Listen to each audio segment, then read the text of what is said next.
बिस्मिल्लाहिर्रहमानिर्रहीम। Pearl pirate Imran series. Tiger को Crimea से वापस पाकिस्तान आए हुए 2 रोज गुजर चुके थे और अब वो चाहता था कि खामोशी से वर्थ चला जाए, जहां पर्ल पायरेट का हेडक्वार्टर था। लेकिन फिर इसने सोचा कि वो जाने से पहले चीफ एक्स2 से बात कर ले, क्योंकि ऐसा भी तो हो सकता था कि इसका वर्थ जाना इमरान के किसी मंसूबे के खिलाफ हो और इस तरह इमरान इसे उल्टा सजा भी दे सकता था। इस वक्त वो अपने होटल के कमरे में मौजूद था। इसने रिसीवर उठाया और तेजी से नंबर प्रेस करना शुरू कर दिए। एक्स2। राब्ता कायम होते ही चीफ की मखसूस आवाज़ सुनाई दी।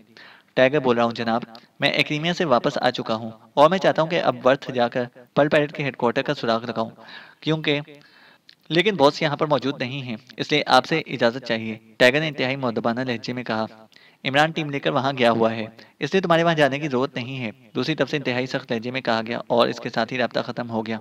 तो टाइगर ने बेख्तियार तवील सांस लिया और फिर रिसीवर रख दिया। अब तो जाने का सारा सिलसिला ही खत्म हो गया। ठीक है, अब और क्या किया जा सकता है, टाइगर ने बड़बड़ाते हुए कहा और उठकर बाथरूम की तरफ बढ़ने ही लगा था कि फोन की घंटी बज उठी और वो घंटी सुनकर बेख्तियार चौंक पड़ा, क्योंकि यहाँ इसे बहुत ही कम फोन किया जाता था। इसे मुड़कर रिसीवर उठा लिया। रोजी रॉस्कल बोल रही हूँ टाइगर। दूसरी तरफ से रोजी रॉस्कल की पुरजोश आवाज सुनाई दी। तो टाइगर ने इस तरह मुंह बनाया जैसे कोई कड़वी चीज उसके हलक में उतर गई हो। क्यों फोन किया है? क्या तुम मेरा पीछा नहीं छोड़ सकती? ख्वाह मेरे पीछे पड़ रही हो। हजार बार कहा है कि मुझसे राब्ता ना किया करो, लेकिन तुम किस मिट्टी की बनी हुई हो? टाइगर से ना रहा गया तो वो बेख्तियार फट पड़ा। अरे अरे, इस कदर गुस्सा? मैंने तो तुम्हारे फायदे के लिए तुम्हें फोन किया है और तुम इस तरह बात कर रहे हो जैसे मैं इंसान की बजाय कोई मर्ज हूँ। नॉनसेंस। तुम अपने आप को समझते क्या हो? क्या शक्ल देखी है अपनी आईने में? लाशें खाने वाले की तरह की तो शक्ल है तुम्हारी, और नखरे ऐसे करते हो जैसे शहजादा गुलफाम हो। रोजी ऑस्कर ने भी जवाब इंतहाई गुस्सीले लहजे में दिया था। मैं जो कुछ भी हूँ ठीक हूँ, तुम मुझसे राब्ता ना किया करो। मैंने तुम्हारी मिन्नतें तो नहीं की। टाइगर ने बड़ी मुश्किल से अपने आप को कंट्रोल में रखते हुए कहा। चूंकि रोजी रॉस्कल एक खातून थी, इसलिए वो इसकी तरह की बातें जवाब में ना कह सकता था। तुम अब मिन्नतें भी करोगे तो भी मैं तुमसे राब्ता नहीं करूंगी, समझे? अब मैं पर्ल पायरेट के चीफ बर्नार्ड को तुम्हारी बजाय बराह रास्त तुम्हारे इस अहमक उस्ताद के हवाले करूंगी। हाँ, रोजी रॉस्कल ने गुस्से से चीखते हुए लहजे में कहा तो टाइगर बेख्तियार उछल पड़ा। इसके चेहरे पर हैरत के तासुरात उभर आए थे। क्या? अब तुमने दिन में भी ख्वाब देखने शुरू कर दिए हैं? बर्नार्ड तो नाराक में होगा। टाइगर ने जवाब दिया। वो यहाँ मौजूद है, और ना सिर्फ मौजूद है बल्कि मैंने इसे चेक भी कर लिया है। वो वाकई बर्नार्ड ही है, इसलिए तो मैंने तुम्हें फोन किया था। लेकिन तुमने उल्टा मुझे बुरा भला कहना शुरू कर दिया। ठीक है, पड़े रहो अपने इस चूहे के बिल में। नॉनसेंस। दूसरी तरफ से रोजी ऑस्कर ने चीखते हुए लहजे में कहा और इसके साथ ही राब्ता खत्म हो गया। तो टाइगर ने बिजली की सी तेजी से फोन के क्रैडल पर लगा हुआ एक बटन प्रेस किया तो फोन के ऊपर एक खाने में वो फोन नंबर नजर आने लगा जहां से रोजी रॉस्कल फोन कर रही थी। ये computer controlled phone piece Tiger ने खुसूसी तौर पर एक्रीमिया से मंगवा कर रखा हुआ था। आने वाले फोन का नंबर खुद ब खुद फोन पीस में मौजूद मेमोरी कार्ड में फीड हो जाता था। टाइगर बहरहाल इतना जानता था कि रोजी रॉस्कल ने यह बात की है तो इसके पस मंजर में जरूर कोई ना कोई बात होगी, और हो सकता है कि वो बर्नार्ड वाकई यहाँ आया हुआ हो या इसे यहाँ भेजा गया हो। फिर इसके जहन में अचानक ये ख्याल आया कि बर्नार्ड ने वाकई इंतहाई शातिराना खेल खेला है कि पाकिस्तान सीक्रेट सर्विस से बचने के लिए वो पाकिस्तान पहुंच गया है। इस तरह वो वाकई छुपा रह जाता और किसी के तस्वर में भी ना आ सकता था कि वो यहाँ भी आकर छुप सकता है। इसने नंबरों को पढ़ा और फिर क्रेडल दबाकर टोन आने पर इसने वही नंबर प्रेस करना शुरू कर दिए। Pine club. राब्ता कायम होते ही एक मर्दाना सी आवाज सुनाई दी तो टाइगर चौंक पड़ा, क्योंकि पाइन क्लब से वो अच्छी तरह वाकिफ था। पाइन क्लब तो रात को खुलता था, सुबह को तो वहां सिवाय चौकीदार के और कोई भी आदमी ना होता था। फिर रोजी ऑस्कल ने यहाँ से कैसे फोन किया? टाइगर बोल रहा हूँ, रोजी ऑस्कल से बात कराओ। टाइगर ने कहा। जी अच्छा, होल्ड करें। दूसरी तरफ से कहा गया तो टाइगर और ज्यादा हैरान हो गया। इसका मतलब था कि रोजी रॉस्कल ने वाकई वहीं से फोन किया था। हेलो, अब क्यों फोन किया है, बोलो? रोजी रॉस्कल ने चीखती हुई आवाज में सुनाई कहा। ये सुबह सुबह तुम पाइन क्लब कैसे पहुंच गई हो? क्या वहां का चौकीदार तुम्हारा वाकिफ है? टाइगर ने जानबूझकर लहजा नरम रखते हुए कहा। मेरा वाकिफ नहीं है, मेरा मातहत है। पाइन क्लब मेरी मलकियत में है। गो ये बात सिवाय मेरे और पाइन क्लब के अमले के और किसी को नहीं मालूम, लेकिन बहरहाल ये हकीकत है, रोजी ऑस्कर ने बड़े फाकिराना लहजे में कहा। तो टाइगर के चेहरे पर हकीकी हैरत के तासुरात उभर आए। होगा। बहरहाल तुमने बर्नार्ड की बात की थी, क्या वाकई वो पाकिस्तान में है? टाइगर ने इस बात पर आते हुए कहा। हाँ, रोजी ऑस्कर ने मुख्तसर सा जवाब देते हुए कहा। तुम्हें कैसे इल्म हुआ और कैसे तुमने कंफर्म किया? टाइगर ने कहा। तुम्हें इससे क्या मतलब? तुम बैठे रहो अपने कमरे में। मेरा नाम रोजी रॉस्कल है, रोजी रॉस्कल, और ये सब मेरे लिए मामूली बातें हैं। जहां तक कंफर्मेशन का ताल्लुक है, मैंने खुद कंफर्म किया है। दूसरी तरफ से रोजी रॉस्कल ने कहा तो टाइगर बेख्तियार उछल पड़ा। क्या मतलब? क्या तुमने इसे पकड़ लिया है? ओह, कहाँ है वो? टाइगर ने बेचैन होते हुए कहा। मेरी तहवील में। बोलो। रोजी ऑस्कर ने जवाब दिया। ओह, इसलिए तुम सुबह सुबह पाइन क्लब में हो?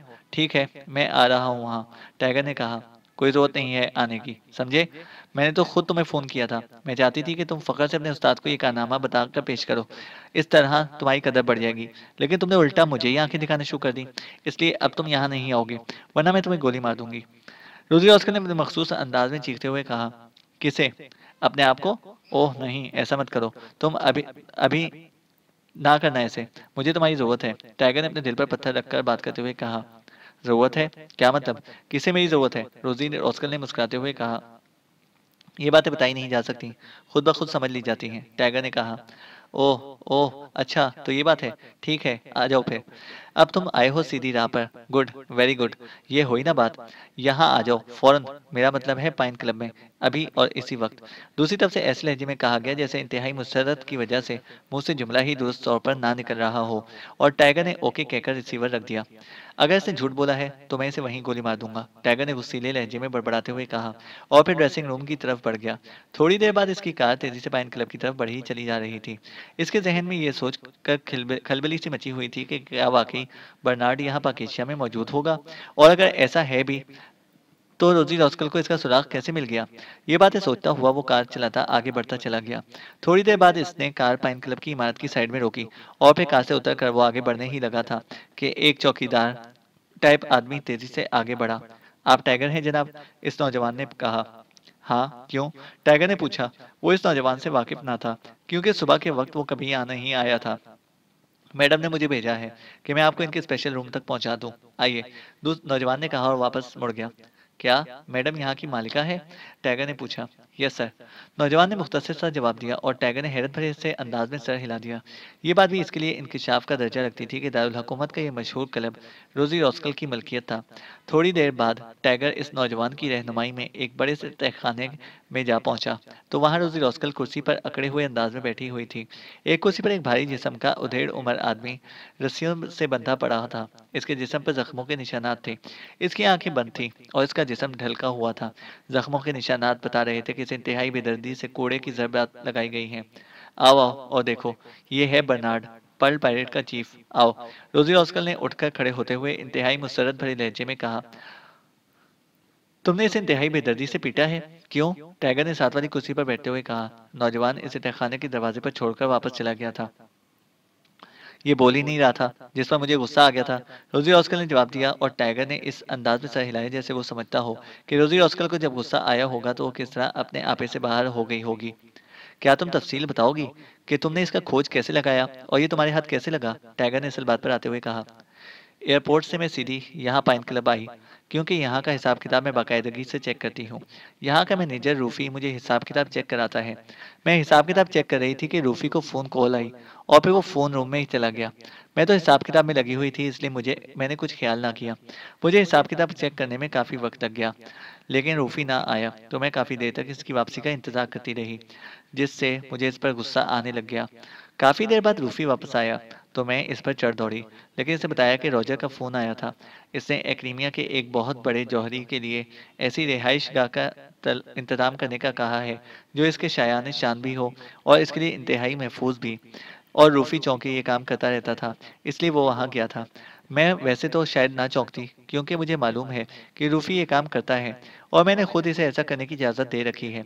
लेकिन एक्रीमिया के साथ खासतौर पर लफ्ज़ जौहरी पर मैं चौंक पड़ी। मैंने इससे पूछा कि ये बात इसे क्यों खास तौर पर बताई गई कि जौहरी के लिए कोठी चाहिए, तो इसने बताया कि वो जौहरी अपने साथ इंतहाई कीमती जवाहरात लेकर आया है, और इसे ऐसी रिहाइशगाह चाहिए जहां जदीद तरीन एटॉमिक 100 खुफिया सेफ मौजूद हो। इसलिए इसने जौहरी का लफ्ज़ इस्तेमाल किया था, क्योंकि एटॉमिक 100 सेफ इतना छोटा होता है कि सिर्फ जवाहरात रखने के लिए काम आ सकता है। कोई बड़ी चीज़ इसमें नहीं रखी जा सकती, लेकिन वो नाकाबिले शिकस्त होता है। बहरहाल, मैंने रूफ़ी से बातों-बातों में मालूम कर लिया कि इसने इस एकेडमी को कौन-सी रिहाइशगाह मुहैया की है और फिर मैं सीधी वहाँ गई और अब मुझे इस जौहरी में दिलचस्पी पैदा हो गई थी। वहाँ 2 मुलाज़िम थे। उन्होंने मुझे अंदर जाने से रोका, लेकिन तुम जानते हो कि जब मैं कहीं जाने का इरादा कर लूँ, तो मुझे कोई भी नहीं रोक सकता। चुनांचे मैंने इन दोनों की गर्दनें तोड़ दीं, लेकिन ज़ाहिर है, कुछ ना कुछ गड़बड़ तो होनी थी। इस गड़बड़ की आवाज़ सुनकर ये शख्स बाहर आ गया और फिर इसने मुझ पर फायरिंग की कोशिश की। लेकिन अब रोज़ी रॉस्कल किसी भेड़ का नाम तो है नहीं कि बस इस पर फायर किया और वो मर गई। चुनांचे मैंने ट्रिगर दबाने से पहले ही उसे छाप लिया और फिर मैं इसे बेहोश करके तहखाने में ले गई और मैंने वहाँ इसे होश में लाकर इससे नाम वगैरह पूछा, तो इसने अपना नाम बर्नार्ड बताया, जिस पर मैं कंफर्म हो गई कि यही वो बर्नार्ड है जिसके बारे में कार्ल ने बताया था। मैंने इससे पर्ल पायरेट के बारे में पूछना चाहा, तो इसने उल्टा मुझ पर हमला कर दिया। इसने मुझे मजबूरन एक बार फिर इसे अपने हाथ दिखाने पड़े और वो एक बार फिर बेहोश हो गया। मुझे रूफी ने बताया था कि रॉजर इसकी हिफाजत के लिए काफ़ी सारे आदमी हायर कर रहा है। शायद इसने अपने 2 खास आदमी पहले भेज दिए थे, फिर वो हायशुदा अफराद को भिजवाता। इसलिए मैंने इसे वहाँ से कार पर लादकर यहाँ ले आई और उकबी रास्ते से इस तहखाने में पहुँच गई। यहाँ मैंने इसे कुर्सी पर बांधा और फिर इसे होश में लाकर इसे पूछगिछ करने की कोशिश की, तो ये हर बात से मुकर गया, जिस पर मजबूरन मुझे कोड़ा इस्तेमाल करना पड़ा। जब इसने इकरार कर लिया कि वही पर्ल पायरेट का चीफ है और कार्ल की मौत की इत्तला मिलने पर वो इसलिए पाकेशिया आ गया है कि इसके ख्याल के मुताबिक पूरी दुनिया में पाकेशियाई एजेंटों से छुपने के लिए पाकेशिया से ज़्यादा महफूज जगह दूसरी नहीं हो सकती, तो मैंने तुम्हें फ़ोन किया, लेकिन तुमने बकवास शुरू कर दी। रोज़ी ऑस्कर ने तफसील से बताने के साथ-साथ आखिर में मुँह बनाते हुए कहा, तो टाइगर बेख्तियार हँस पड़ा। मैं डिस्टर्ब हो गया था, क्योंकि तुम्हें मालूम नहीं कि मैं सुबह देर तक सोए रहने का आदी हूँ और अगर कोई मुझे डिस्टर्ब करे, तो मुझे गुस्सा आ जाता है। टाइगर ने अपने आप को कंट्रोल में रखते हुए कहा और मुस्कुराते हुए जवाब दिया, क्योंकि इसे मालूम था कि अगर उसने अपने आप को कंट्रोल में ना रखा, तो ये अहमक औरत उससे लड़ पड़ेगी। जबकि इस वक्त बर्नार्ड को सबसे पहले अपने कब्जे में लेना चाहता था, इसलिए वो इस वक्त इसके साथ कोई बिगाड़ पैदा ना करना चाहता था। लेकिन जब तुमने मेरी आवाज़ पहचान ली, मेरा नाम सुन लिया, तो फिर तुम डिस्टर्ब क्यों हुए? तुम्हें तो इस एहसास पर फ़ख्र करना चाहिए था और तुम्हारे दिल में तो खुशी के लड्डू फूटने चाहिए थे कि तुम्हें रोज़ी ऑस्कर ने खुद फ़ोन किया है। बोलो, रोज़ी ऑस्कर ने मुँह बनाते हुए कहा। मेरा दिमाग ज़रा मोटा है, इसलिए आवाज़ों की पहचान देर से होती है। टाइगर ने बड़ी मुश्किल से अपने आप को काबू काबू में रखते हुए कहा। अपने दिमाग को बारीक कर लो, समझे? वरना किसी रोज़ मेरे हाथों अंजाम को पहुँच जाओगे, रोज़ी ऑस्कर ने कहा। ठीक है, लेकिन अब मुझे इसे लेकर जाना होगा ताकि इसकी बैंडेज भी की जा सके और इसे महफूज भी कर लिया जाए, क्योंकि रॉजर का ग्रुप बहुत बड़ा है और इसे अब तक इसकी गुमशुदगी का इल्म हो चुका होगा। टाइगर ने बहाना बनाते हुए कहा। होता रहे बड़ा ग्रुप, वो रोजी ऑस्कर का क्या बिगाड़ सकता है? और सुनो, तुम इसे नहीं लेकर जा सकते, ये यहीं रहेगा। मैं इसकी बैंडेज खुद करा दूंगी, तुम्हें फिक्र करने की जरूरत नहीं। हाँ, जब वो तुम्हारा अहमक उस्ताद आ जाए तो इसे यहाँ ले आना, वो यहाँ इससे मिल सकता है और बस। रोजी ऑस्कर ने कहा। देखो रोजी ऑस्कर, बाज़ मामलात में जिद अच्छी नहीं होती। ये हुकूमत पाकिस्तान का मुजरिम है, इसलिए तुम इसे ले जाने दो, वरना तुम भी किसी अदाब में फंस सकती हो। टाइगर ने उसे समझाते हुए कहा। इससे अपना लहजा नर्म रखा हुआ था। क्या मतलब? क्या तुम मुझे धमकी दे रहे हो? मुझे? रोज़ी रॉस्कल को? तुम्हारी ये जुर्रत! उठो और दफ़ा हो जाओ। यहाँ से निकलो। तुम क्या समझते हो मुझे? रोज़ी रॉस्कल ने अपनी आदत के मुताबिक फट पड़ी। एक बार फिर कह रहा हूँ कि अपने आप को काबू में रखो। टाइगर ने बड़ी मुश्किल से अपने आप को संभालते हुए कहा। मैंने तुम्हें कहा नहीं कि उठो और दफा हो जाओ। फिर तुम यहाँ क्यों बैठे हो? जाओ, वरना। रोजी ऑस्कर ने यकलख्त उठकर खड़े होते हुए कहा। इसका चेहरा गुस्से से तप उठा था और इसने अपने दोनों बाजू इस अंदाज में कर लिए थे जैसे अगर टाइगर ने इस पर हमला किया तो वो ना सिर्फ अपना बचाव करेगी बल्कि टाइगर पर हमला भी कर देगी। अच्छा, तुम्हारी मर्जी। ठीक है, मेरा काम तो तुम्हें समझाना था, टाइगर ने बड़े ढीले लहजे में कहा और वापस मुड़ने लगा। लेकिन दूसरे लम्हे इसका जिस्म बिजली की सी तेजी से घूमा और उसे ऑस्कर यकलख चीखी और उछलकर कई फीट दूर फर्श पर एक धमाके से जा गिरी। नॉनसेंस! मैं जितना लिहाज कर रहा हूँ तुम उतना ही सर पर चढ़ती आ रही हो, टाइगर ने इंतहाई गुस्सीले लहजे में कहा। लेकिन दूसरा लम्हा उसके लिए भी इंतहाई हैरत भारी साबित हुआ जब रोजी ऑस्कर इस तरह उछली जैसे बंद स्प्रिंग खुलता है और इसका जिस्म पूरी कुव्वत से टाइगर से टकराया और टाइगर भी इस बार उछलकर पुश्त के बल नीचे गिरा और रोजी ऑस्कर इसके गिरते ही उल्टी छलांग लगाकर सीधी खड़ी हुई। लेकिन इससे पहले कि वो टाइगर पर मजीद हमला करती, टाइगर बिजली की सी तेजी से उछलकर खड़ा हो गया। लेकिन अभी वो पूरी तरह संभला भी ना था कि यकलख्त रोजी ऑस्कर ने चीखते हुए इस पर हमला कर दिया। लेकिन टाइगर बिजली की सी तेजी से घूमा और इसके साथ ही रोजी ऑस्कर उड़ती हुई एक खौफनाक धमाके से दरवाजे पे जा टकराई। इसके साथ ही इंतहाई तेज चीख निकली थी। टाइगर ने इसका बाजू पकड़कर घूमते हुए इसे पूरी कुवत से दीवार पर दे मारा था। दीवार से टकराकर रोजी ऑस्कर नीचे इस तरह गिरी जैसे भारी छिपकली अचानक छत से गिरकर फर्श पर आ गिरती है। और टाइगर मुतमईन हो गया कि अब वो आसानी से ना उठ सकेगी। लेकिन दूसरे लम्हे टाइगर ये देखकर हैरान रह गया कि रोजी ऑस्कर का जिस्म सिर्फ एक लम्हे के लिए साकित हुआ था।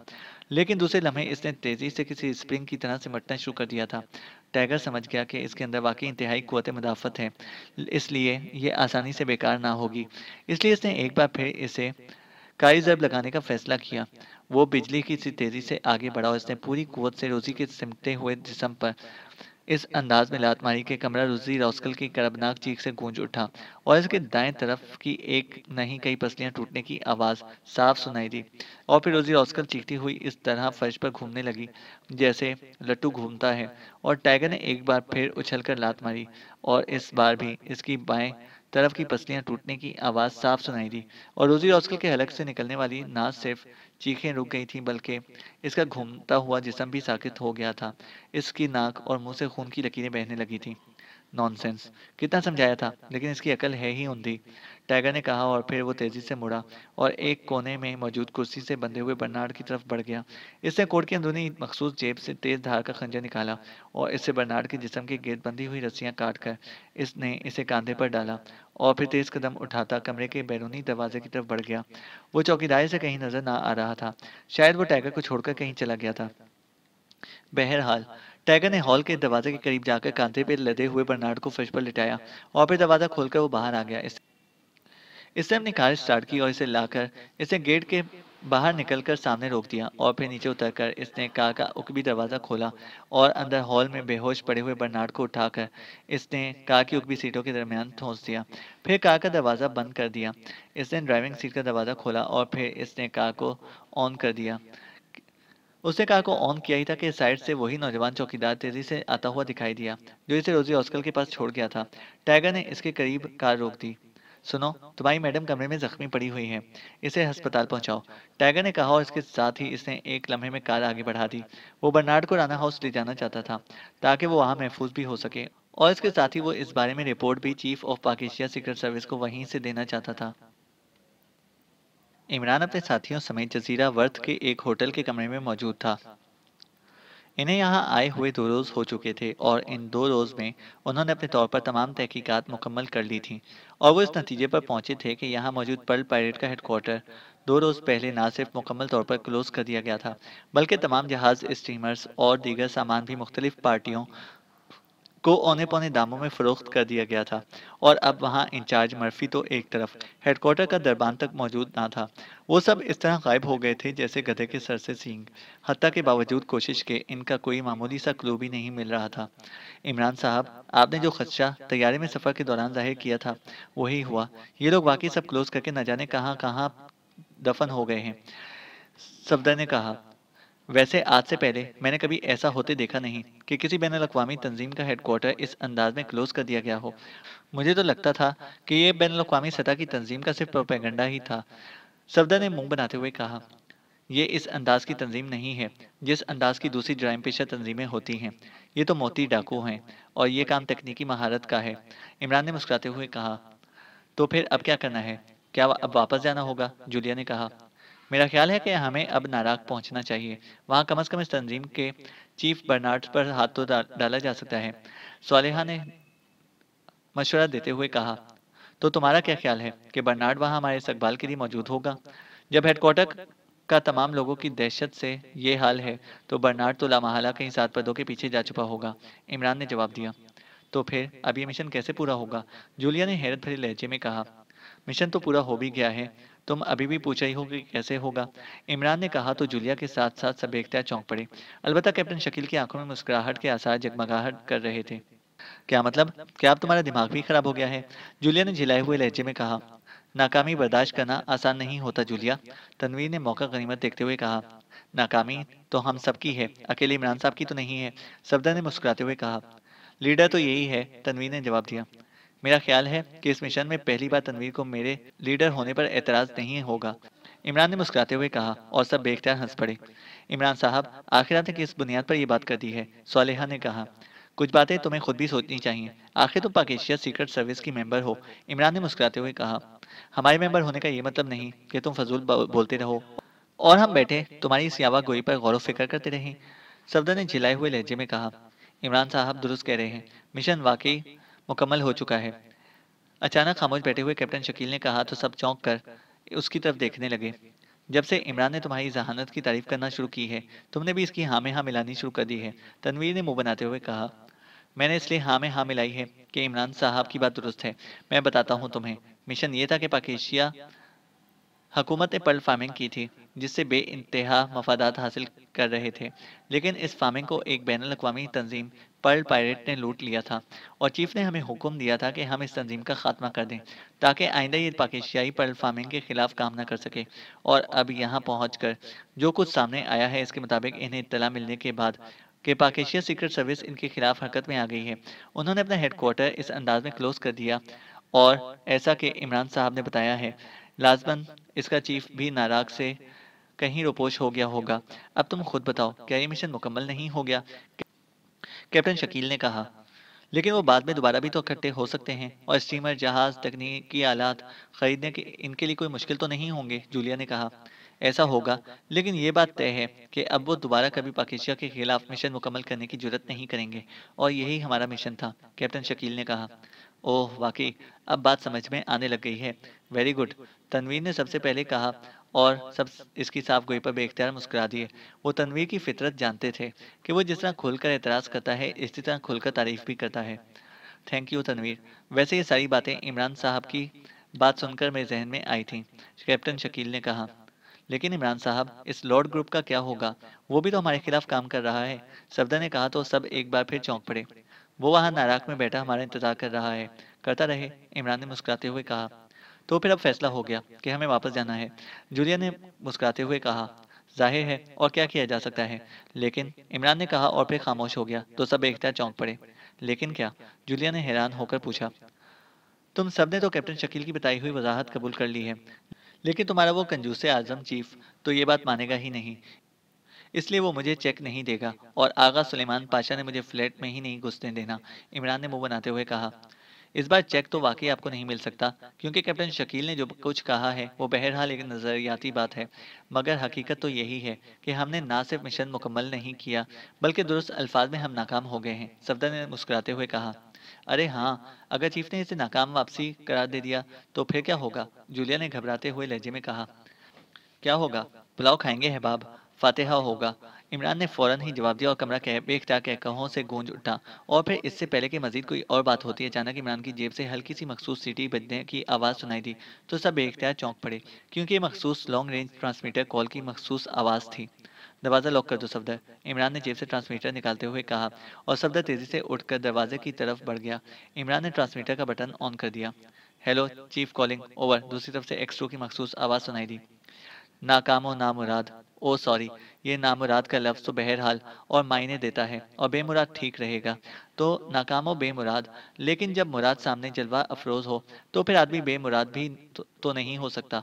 ओवर, इमरान की जबान जाहिर है रवां हो गई थी, लेकिन जूलिया ने बेख्तियार इसके हाथ से ट्रांसमीटर झपट लिया।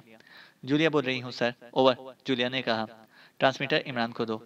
जब लीडर मौजूद हो तो मेंबर को नहीं करनी चाहिए। ओवर। चीफ का लहजा और ज्यादा सर्द हो गया तो जूलिया ने बेबसी के से अंदाज में अपने साथियों की तरफ देखा और फिर खामोशी से ट्रांसमीटर वापस इमरान की तरफ बढ़ा दिया। बहुत शुक्रिया जनाब। इस वक्त जो तासुरात जूलिया के चेहरे पर हैं, उन्हें देखकर मुझे यकीन आ गया है कि अगर आप हुक्म दे दें तो वो 3 की बजाय 10 बार यस कहने के लिए भी तैयार हो जाएगी। ओवर, इमरान ने कहा तो जूलिया के चेहरे पर गुस्से के तासुरात उभर आए, जबकि सफदर और सालेहा दोनों बेख्तियार मुस्कुरा दिए। तुम्हारी फजूल बातें सुनकर मुझे मालूम हो गया है कि तुम नाकाम हो चुके हो। बहरहाल, कार्ल की मौत के बाद यही कुछ होना था और मैंने तुम्हें इसलिए कॉल किया है कि तुम्हें अब नाराज जाने की जरूरत नहीं। पर्ल पैरेड का चीफ बर्नार्ड इस वक्त मेरी तहवील में है। ओवर, एक्स2 ने कहा तो ना सिर्फ इमरान बल्कि सारे साथी भी बेख्तियार उछल पड़े। इन सब के चेहरों पर इंतहाई हैरत के तासुरात उभर आए थे। ज, ज, जनाब, आप बेशक मुझे चेक ना दें, लेकिन आइंदा का स्कोप तो खत्म ना करें। और नाकामी का क्या है? बुजुर्ग कहते हैं कि हर नाकामी किसी कामयाबी का पेशखेमा होती है। और जनाब, पेशखेमा हो या जेर खेमा या जबर खेमा, बहरहाल खेमा तो होता है। इसलिए आप पाकिस्तान सीक्रेट सर्विस की इस नाकामी का इतना असर ना लें कि आपका जहन ही खुदा खास्ता माउफ होकर रह जाए। और इमरान ने तिहाई बुखलाए हुए लहजे में कहा, नॉनसेंस, तुम्हारी जबान अब जरूरत से ज्यादा चलने लग गई है। मेरा दिमाग खराब नहीं हुआ, बल्कि ये हकीकत है कि बर्नार्ड इस वक्त राना हाउस में मौजूद है। और ये भी सुन लो कि जो काम पाकिस्तान सीक्रेट सर्विस नहीं कर सकी, वो काम टाइगर की इस साथी औरत रोजी रॉस्कल ने कर दिखाया है। अब तुम फौरन वापस आ जाओ, ओवर एंड ऑल। दूसरी तरफ से कहा गया और इसके साथ ही रब्ता खत्म हो गया। तो इमरान ने इंतहाई हैरत भरे अंदाज में ट्रांसमीटर ऑफ कर दिया। बर्नार्ड कैसे पाकिस्तान पहुंच गया और रोजी रॉस्कल के हत्थे कैसे चढ़ गया? अजीब बात है, सफदर ने हैरत भरे लहजे में कहा। रोजी रॉस्कल सिर्फ मुंह की बड़बोली है, वरना वो वाकई इंतहाई तेज और जहीन खातून है। इसने कार्ल को हलाक करके जो गलत काम किया था, इसका कुफारा इसने बर्नार्ड को गिरफ्तार करके अदा कर दिया है। इमरान ने मुस्कुराते हुए कहा, लेकिन इमरान साहब, बर्नार्ड पाकिस्तान क्यों गया होगा? सफदर ने हैरत भरे लहजे में कहा, शायद रोजी रॉस्कल का शुक्रिया अदा करने गया होगा कि इसने कार्ल को हलाक करके इस तक इसकी मौत की खबर पहुंचने में मदद की, और कार्ल की मौत की खबर मिलने पर इसे मौका मिल गया कि वो सब कुछ समेट ले। बहरहाल, क्या हुआ क्या नहीं हुआ, यह पाकिस्तान जाकर मालूम होगा। इमरान ने कहा और सब बेख्तियार तवील सांस लिए। मतलब ये कि पाकिस्तान सीक्रेट सर्विस मिशन में नाकाम हो गई और एक बदमाश लड़की कामयाब। तनवीर ने मुंह बनाते हुए कहा, ये कैसे अल्फाज हैं? क्या तुम्हें अब इखलाक भी सिखाना पड़ेगा? जूलिया ने यकलख तनवीर पर आंखें निकालते हुए कहा, ओह ओह सॉरी, वो मैंने रॉस्कल का तर्जुमा कर दिया था। तनवीर ने जूलिया के गुस्से पर बुखलाए हुए अंदाज में कहा और सब इसके इस अंदाज पर बेख्तियार हंस पड़े। इमरान दानिश मंजिल के ऑपरेशन रूम में दाखिल हुआ तो ब्लैक जीरो एहतरामन उठ खड़ा हुआ। बैठो, इमरान ने सलाम दुआ के बाद कहा और फिर खुद भी अपनी मखसूस कुर्सी पर बैठ गया। इससे ट्रांसमीटर अपनी तरफ किया और फिर इस पर तेजी से फ्रीक्वेंसी एडजस्ट करनी शुरू कर दी। Hello hello, Bernard calling over, Imran ने अक्रीमी लहजे में कहा तो ब्लैक जीरो ने बेख्तियार चौंक पड़ा। इसके चेहरे पर हैरत के तासुरात उभर आए थे। Yes lord, attending you over. चंद लम्हों बाद दूसरी तरफ से एक भारी सी आवाज सुनाई दी तो इमरान बेख्तियार चौंक पड़ा और फिर इसके चेहरे पर बेख्तियार पुरअसरार सी मुस्कुराहट तैरने लगी। तो अब जिमी माइलो जैसा अजीम सीक्रेट एजेंट इस नौबत तक पहुंच गया है कि चोरों के लिए काम करने पर मजबूर है। वेरी सैड, इस कदर उरूज के बाद इस कदर जवाल वाकई काबिले अफसोस है। ओवर, इमरान ने इस बार अपने असल लहजे और आवाज में कहा, तुम अली इमरान, तुम बोल रहे हो मेरी फ्रिक्वेंसी पर? क्या मतलब? ये तुम्हें कहाँ से मिल गई? ओवर, दूसरी तरफ से इंतहाई बौखलाए हुए लहजे में कहा गया। तो अब जहन भी साथ छोड़ चुका है। सच है, मुफलिसी में साया भी साथ छोड़ जाता है। दिमाग बेचारे का क्या कसूर? जब मैंने पहले तुमसे बर्नार्ड के लहजे में बात की है, तो तुम्हें इतनी बात तो समझ लेनी चाहिए थी कि मैं बर्नार्ड से मिल चुका हूँ। तब ही मैं इसके लहजे की कामयाब नकल कर सकता हूँ और बर्नार्ड से ही तुम्हारी ये मखसूस फ्रीक्वेंसी मुझे मिल सकती है। ओवर, इमरान ने मुंह बनाते हुए कहा, बर्नार्ड से तुम कहाँ और कब मिले हो? ये कैसे मुमकिन है? ओवर, माइलो के लहजे में अभी तक बौखलाहट का अंसर मौजूद था। शायद वो अभी तक अपने आप को पूरी तरह संभाल ना सका था। सुनो माइलो, बर्नार्ड ने अपने तौर पर मुझसे छुपने के लिए इंतहाई शानदार तरकीब इस्तेमाल की थी कि वो छुपने के लिए पाकिस्तान पहुंच गया, लेकिन इसकी किस्मत ने इसका साथ ना दिया और वो ना सिर्फ ट्रेस हो गया बल्कि पकड़ा भी गया। मैंने तुम्हें इसलिए कॉल किया है कि तुम्हारा सेक्शन इंचार्ज आर्थर बेचारा नाराक में हमें घेरने के लिए न जाने कौन कौन से जाल फैलाए हुए होगा, लेकिन जब हमारा मिशन यहाँ घर बैठे पूरा हो गया है तो फिर हमें प्रदेश में धक्के खाने का शौक नहीं है। ओवर, इमरान ने कहा, हैरत अंगेज, वाकई अब मुझे इस बात पर यकीन आ गया है कि पाकिस्तान सीक्रेट सर्विस और खुशकिस्मती एक ही चीज के दो नाम हैं। लेकिन तुमने मुझे कैसे पहचान लिया? मेरी तुम्हारी मुलाकात हुए तो तवील अरसा गुजर गया है। ओवर, इस बार माइलो ने संभलते हुए लहजे में कहा, तुम्हारी आवाज में सिटी की मखसूस लय अब भी मौजूद है और इस वक्त भी मौजूद थी जब तुमसे मुलाकात हुई थी। तुम्हें याद होगा कि इस सिटी की वजह से मैं तुम्हें विसल माइलो कहा करता था, और जहां तक तवील अरसे का ताल्लुक है तो तुमने भी तो मुझे सिर्फ मेरे बात करने के अंदाज में पहचान लिया है। हालांकि मैंने तुम्हें अपना नाम नहीं बताया था, लेकिन हकीकत यह है कि मुझे इस बात का दिली अफसोस हुआ है कि तुम जो हमेशा मुजरिमों के खिलाफ लड़ते रहे हो, अब मुजरिमों से चंद सिक्के लेकर मुजरिमों के खिलाफ लड़ने वालों से लड़ रहे हो। ओवर, इमरान ने आखिर में इंतहाई संजीदा लहजे में कहा, आई एम सॉरी इमरान, तुम यकीन करो कि मैंने ये मिशन मुआवजे की खातिर नहीं लिया था, बल्कि सिर्फ इसलिए लिया था कि मैं पाकिस्तान सीक्रेट सर्विस और तुम्हारे खिलाफ काम करके ये चेक कर सकूं कि क्या वाकई हम अब भी इस अंदाज में काम कर सकते हैं या नहीं। लेकिन मुझे अफसोस है कि बर्नार्ड ने खुद पाकिस्तान पहुंचकर हमारा प्रोग्राम ही खत्म कर दिया है। बहरहाल, तुम मानो या ना मानो, मैं और मेरा ग्रुप अभी मुजरिमों के खिलाफ ही काम करता है। ओवर, माइलो ने जवाब देते हुए कहा, मुझे मालूम है कि तुम इस वक्त भी झूठ बोलने से गुरेज करते थे और अब भी ऐसा ही कर रहा होगा। लेकिन मेरी बात याद रखना कि बुराई का साथ देने वालों का अंजाम हमेशा जिल्लत और रुसवाई ही हुआ करता है। इस बात को हमेशा याद रखना। ओवर एंड ऑल, इमरान ने कहा और ट्रांसमीटर ऑफ कर दिया। बर्नार्ड का क्या हुआ इमरान साहब? ब्लैक जीरो ने कहा, मुस्कुराते हुए कहा, वही जो मुजरिमों का होता है। वो पाकिस्तान का मुजरिम था, इसलिए अपने अंजाम को पहुंच गया। अरे हाँ, टाइगर ने मुझे बताया था कि तुमने इस कोठी के मखसूस सेफ से वो तमाम जवाहरात निकलवा कर जोसेफ के हवाले करने का कहा था, जो बर्नार्ड अपने हमरा लाया था। और जोसेफ ने बताया है कि इसने इन जवाहरात को दानिश मंजिल पहुंचा दिया था। कहाँ है वो? इमरान ने बात करते करते चौंक कर कहा। आप इनका क्या करेंगे? ब्लैक जीरो ने मुस्कुराते हुए कहा।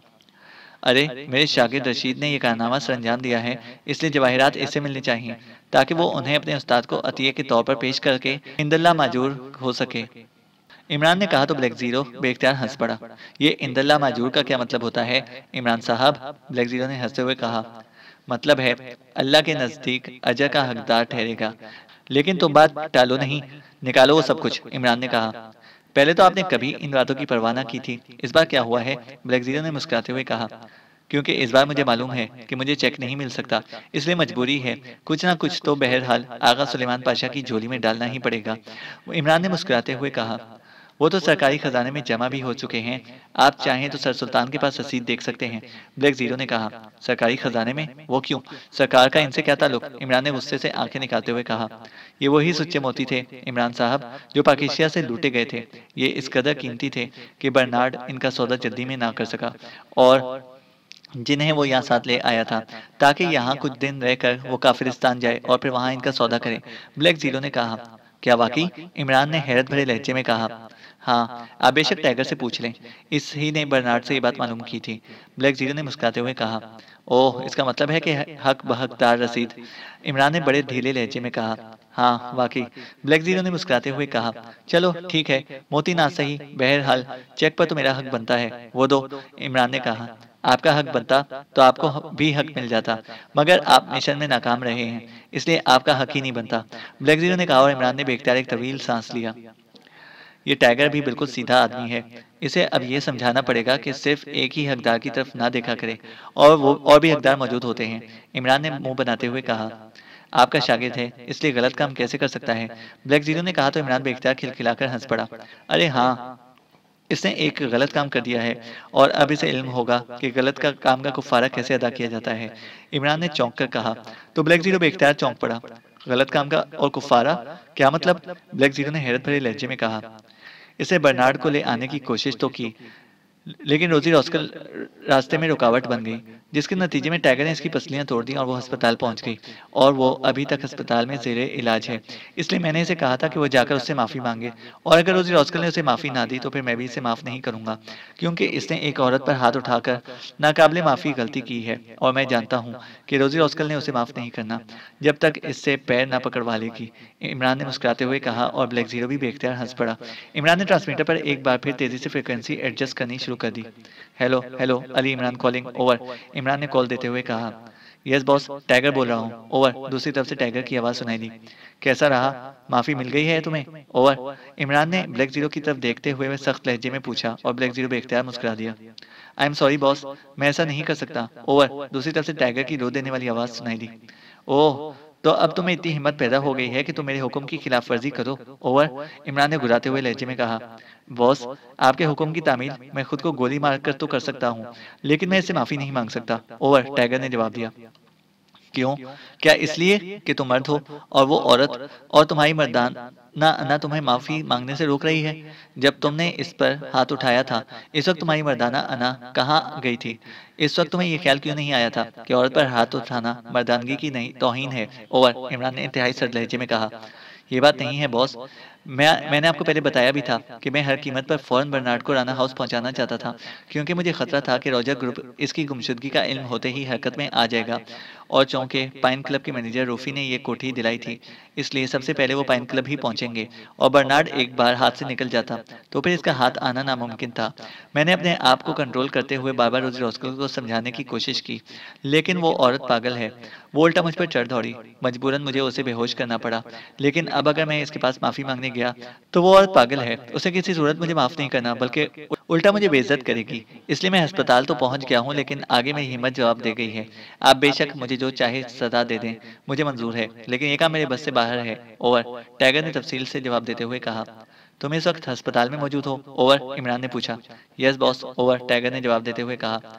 कौन सा अस्पताल है? ओवर, इमरान ने पूछा और टाइगर ने जवाब में तफसील बता दी। ओके, तुम वहीं रुको, मैं खुद आ रहा हूँ। ओवर एंड ऑल, इमरान ने कहा और ट्रांसमीटर ऑफ करके वो उठ खड़ा हुआ। अब मुझे खुद जाकर ये माफ़ी तलाफी करना होगी और रोजी रॉस्कल का शुक्रिया भी अदा करना होगा कि इसकी वजह से ना सिर्फ पाकिस्तान का नुकसान होते होते बच गया है, बल्कि पाकिस्तान आइंदा के लिए इस पर्ल पायरेट से महफूज हो गया है। इमरान ने कहा और ब्लैक जीरो ने भी इस बात में सर हिला दिया।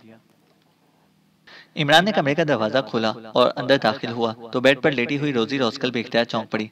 अस्सलाम वालेकुम वरहमतुल्लाहि वबरकातुहू। मुझे बेहद फ़ख्र है कि पाकिस्तान की अजीम बेटी से मुझे मुलाकात का शर्फ हासिल हो रहा है। इस बेटी से जिसे पाकिस्तान के सबसे बड़े मुजरिम बर्नार्ड को अकेले ही ट्रेस करके पकड़ लिया। इमरान ने बड़े तहसीन आमेज लहजे में कहा और बेड के साथ पड़ी हुई कुर्सी पर बैठ गया, जबकि रोजी रॉस्कल बेख्तियार उठकर बैठ गई। अलबत्ता इसके जिस्म पर कंबल अच्छी तरह लिपट गया था। इमरान की बात सुनकर इसके चेहरे पर ना सिर्फ गुलाब खिल उठे, बल्कि आंखों में बेपनाह चमक भी उभर आई थी। शुक्रिया, तुम अच्छे आदमी हो जो ये बात कर रहे हो, लेकिन वो तुम्हारा शागिर्द, वो अहमक भी है और पागल भी। और ये सुन लो कि अब इसकी मौत मेरे ही हाथों में मुकद्दर हो चुकी है। जैसे ही मैं अस्पताल से फारिग हुई, मैं सबसे पहले इसे तलाश करके गोली मार दूंगी। और ये भी सुन लो कि इसकी सिफारिश ना करना मुझसे। इसे हर सूरत मरना होगा, हर सूरत में। रोजी ऑस्कर ने तेज तेज लहजे में कहा। तुमसे पहले ही इसे मौत की सजा दी जा चुकी है और जब तुम अस्पताल से फारिग होगी तो तुम इसकी कब्र पर फायरिंग करके अपना इंतकाम ले सकती हो। इमरान ने संजीदा लहजे में कहा। क्या? क्या मतलब? टाइगर को मौत की सजा दे दी गई है? क्यों? क्या किया है इसने? रोजी ऑस्कर ने इंतहाई हैरत भरे लहजे में कहा। इसने एक औरत पर हाथ उठाकर नाकाबिले माफी जुर्म किया है। इसे कहा गया था कि वो तुम्हारे पास जाकर माफी मांगे और तुमने इसे माफी दे दी तो इसे मौत की सजा ना दी जाएगी, वरना इसे हर सूरत में मरना होगा। लेकिन इसने कहा कि इसे मालूम है कि तुमने इसे माफ नहीं करना, इसलिए वो मरने के लिए तैयार है और शायद आज रात इसकी सजा पर अमल दरामद भी हो जाएगा। इमरान ने इंतहाई संजीदा लहजे में जवाब देते हुए कहा। ओह ओह, ये कैसे मुमकिन है? किसने ये सजा दी है? किसने की है ये जुर्रत कि टाइगर को मौत की सजा दे? रोजी ऑस्कर ने यकलख्त भड़कते हुए लहजे में कहा। पाकिस्तान सीक्रेट सर्विस के चीफ ने सजा दी है और तुम नहीं जानती इसकी दी हुई सजा को मुल्क का सदर भी माफ नहीं कर सकता। इमरान ने कहा। सदर माफ नहीं कर सकता तो ना करे, मैं इसका खून पी जाऊंगी।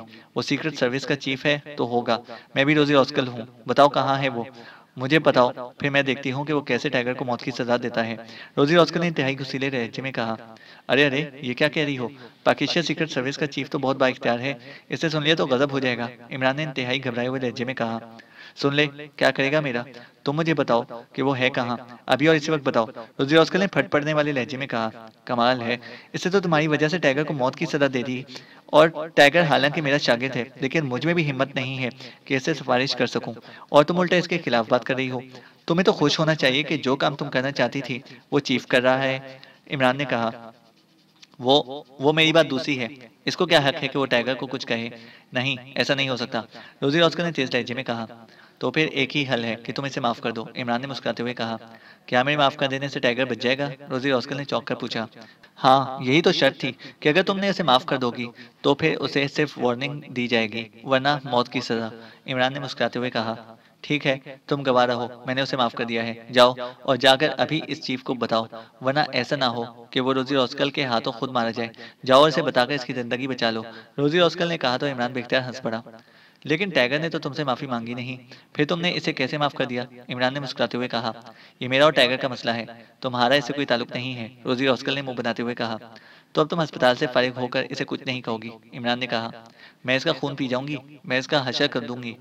इसने मुझ पर हाथ उठाया है, मैं इसे बताऊंगी कि रोजी ऑस्कर पर हाथ उठाने वाला दूसरा सांस नहीं ले सकता। रोजी ने एक बार फिर भड़कते हुए लहजे में कहा। लेकिन तुम तो इसे माफ कर चुकी हो। फिर? इमरान ने कहा और रोजी रॉस्कल बेख्तियार चौंक पड़ी। वो हाँ वाकई, ओह, फिर तुम्हारी चीफ ने इसे क्यों मौत की सजा दी थी? इसे क्या जरूरत थी ऐसा करने की? हो, ख्वामख्वाह दूसरों के मामलों में टांग अड़ा लेते हैं लोग। मैं जानूं और टाइगर जाने हो, रोजी रॉस्कल ने कहा। मैं टाइगर को बुलाता हूँ, वो डरा सहमा बाहर बाहर खड़ा तुम्हारे खौफ से कांप रहा है। इमरान ने मुस्कुराते हुए कहा और उठकर मुड़ा और कमरे से बाहर आ गया। टाइगर बरामदे के दूसरे कोने में ठहर रहा था। आ जाओ, माफी मिल गई है, इमरान ने इसे आवाज देते हुए कहा और फिर तेजी से वापस मुड़कर दोबारा कुर्सी पर बैठ गया। तुम तुम तो कह रहे थे कि वो जेल में है, फिर वो यहाँ कैसे आ गया? रोजी ने हैरत भरे लहजे में कहा। मैंने कब कहा है कि वो जेल में है? मैंने तो कहा है कि आज रात इसे मौत की सजा दी जाएगी और ये काम कहीं भी हो सकता है, इमरान ने कहा। इसी लम्हे टाइगर अंदर दाखिल हुआ। आई एम सॉरी रोजी, टाइगर ने बड़े सपाट लहजे में कहा और फिर वापस मुड़ गया। अरे क्या हुआ, तुम वापस क्यों जा रहे हो? इमरान ने चौंक कर कहा। आपके हुक्म की तामील तो मैंने कर दी है, बॉस के इस रोजी से माफी मांग ली है, और अब क्या मैं इसके पैर पकड़ लूं? टाइगर ने कदरे तेज लहजे में कहा। ये माफी मांगने का अंदाज है? आओ बैठो, इत्मीनान से बात करो, इमरान ने मुस्कुराते हुए कहा। आप कहते हैं तो मैं बैठ जाता हूँ बॉस, वरना? टाइगर ने कहा और दूसरी कुर्सी पर बैठ गया। वरना क्या? क्या कहना चाहते हो तुम, बोलो, रुद्र अस्कल ने यकलख्त फट पड़ने वाले लहजे में कहा। वरना माफी तो एक तरफ, मैं तुम जैसी फजूल और अहमक औरत की शक्ल तक देखने का रवादार नहीं हूँ, टाइगर ने भी तुर्की ब तुर्की जवाब देते हुए कहा। तुम तुम्हारी ये जुर्रत कि तुम मुझे रोजी रॉस्कल को फजूल और अहमक औरत कहो? सुनो, इसके उस्ताद में अपनी माफी वापस ले ली। अपने चीफ से कहो कि बेशक इसे एक की बजाय 10 गोलियां मार दे, मुझे कोई परवाह नहीं है। हाँ, रोजी रॉस्कल ने घुराते हुए लहजे में कहा। गुस्से की शिद्दत से इसका जिस्म बेख्तियार कांपने लगा था। ये असल में तुम्हें गुस्सा दिलाना चाहता था। इसका कहना है कि तुम गुस्से में इसे ज्यादा अच्छी लगती हो। तुम ख्वाह इसकी बातों से गुस्से में आ गई हो। ठीक है, मैं अब जा रहा हूँ, तुम दोनों एक दूसरे से गिले शिकवे कर लो, इमरान ने उठते हुए कहा। मैंने जो कुछ कहा है बॉस, दुरुस्त कहा है, और मैं भी आपके साथ ही जा रहा हूँ। आपके हुक्म पर मैंने सॉरी कह दिया और मेरे ख्याल में इतना ही काफी है, टाइगर ने भी उठकर खड़े होते हुए कहा। मैंने तुम्हें हुक्म दिया था कि रोजी ऑस्कर से माफी मांगो, और जब तक वो तुम्हें माफ नहीं करेगी, मैं भी तुम्हें माफ नहीं करूंगा। और तुमने तो सॉरी कह दिया है, लेकिन रोजी ने तो तुम्हें माफ नहीं किया। फिर? इमरान ने यकलख सद लहजे में कहा। आपने अभी तो बताया है कि इसने मुझे माफ कर दिया है, टाइगर ने सहमे हुए लहजे में कहा। इमरान का लहजा सर्द होते हुए वो वाकई सहम गया था। वो तो इसे वापस ले ली, अब जब तक तुम्हें ये माफी ना दे, मैं भी तुम्हें माफ नहीं करूंगा, इमरान ने कहा और इसके साथ ही वो दोबारा कुर्सी पर बैठ गया। मैं इसे कभी माफ नहीं करूंगी, कभी नहीं, रोजी ने यकलख चीखते हुए कहा। रोजी please, I am sorry, really sorry, tiger ने रो देने वाले लहजे में कहा। जाहिर है वो इमरान की वजह से मजबूर हो रहा था, वरना जो कुछ इसका दिल चाह रहा था वो जाहिर ना कर सकता था। क्या मतलब? क्या तुम इस इमरान से इस कदर डरते हो? क्यों? रोजी ने यकलख हैरत भरे लहजे में कहा और इस इमरान इसकी इस काया पलट पर बेख्तियार मुस्कुरा दिया। मैं डरता नहीं हूँ, एहतराम करता हूँ, ये मेरे उस्ताद हैं, टाइगर ने जवाब देते हुए कहा। ये कैसा एहतराम है? कैसे जरा सी घर की दी तो तुम किसी भेड़ की तरह सहम गए हो? खबरदार, अगर तुमने आइंदा ऐसे खौफ का मुजाहिरा किया, रोजी रॉस्कल ये बर्दाश्त नहीं कर सकती, समझे? बस ठीक है, जाओ, मैंने माफ किया, लेकिन आइंदा मोहतात रहना। अगर तुमने फिर मेरे सामने ऊंची आवाज भी निकाली तो मैं तुम्हारी हड्डियां तोड़ दूंगी। हाँ, रोजी ने कहा। बस बस ठीक है, जवाब देने की जरूरत नहीं है, इमरान ने टाइगर का मुंह खुलते देखकर कहा। तो टाइगर ने इस तरह झटके से मुंह बंद कर लिया जैसे इसने फैसला कर लिया हो कि आइंदा कभी मुंह ना खोलेगा। अब तुम भी सुन लो रोजी रॉस्कल, ये टाइगर है और मेरा शागिर्द है, समझी? इसलिए तुमने भी इसके साथ बात करते हुए इस बात को हमेशा मद्देनजर रखना है कि टाइगर के सामने ऊंची आवाज में घुर्राना भी अपने आप को मौत के मुंह में डालने के मतरादिफ होता है। इमरान का लहजा यकलख सर्द हो गया था और इसके साथ ही वो दरवाजे की तरफ मुड़ गया। वो मैंने तो, रोजी ने इंतहाई सहमे हुए लहजे में रुक रुक कर कुछ कहना चाहा, लेकिन जबान इसका साथ ना दे सकी थी। वो इस अंदाज में झटके ले रही थी जैसे इसके जिस्म में सर्दी की लहरें दौड़ने लग गई हों। अब पता चला कि मैं क्यों सहम जाता हूँ, टाइगर ने मुस्कुराते हुए कहा और तेजी से मुड़ गया। लेकिन दरवाजे पर रुककर जब इसने मुड़कर देखा तो रोजी भी इसकी बात पर मुस्कुरा रही थी और टाइगर तेजी से आगे बढ़ गया। खत्म शुद्ध। तो दोस्तों, उम्मीद है कि आपको ये नॉवल पसंद आया होगा। अगर आप हमारे चैनल पर नए हैं तो हमारे चैनल को सब्सक्राइब करें और साथ मौजूद बेल आइकन को प्रेस करें ताकि आपको हमारी हर अपडेट बर वक्त मिलती रहे। और कमेंट सेक्शन में हमें बताएं कि आपको हमारे चैनल के नॉवेल्स कैसे लग रहे हैं, और अगर आपकी कोई फरमाइश है तो आप उन्हें भी कमेंट सेक्शन में हमें आगाह कर सकते हैं। शुक्रिया।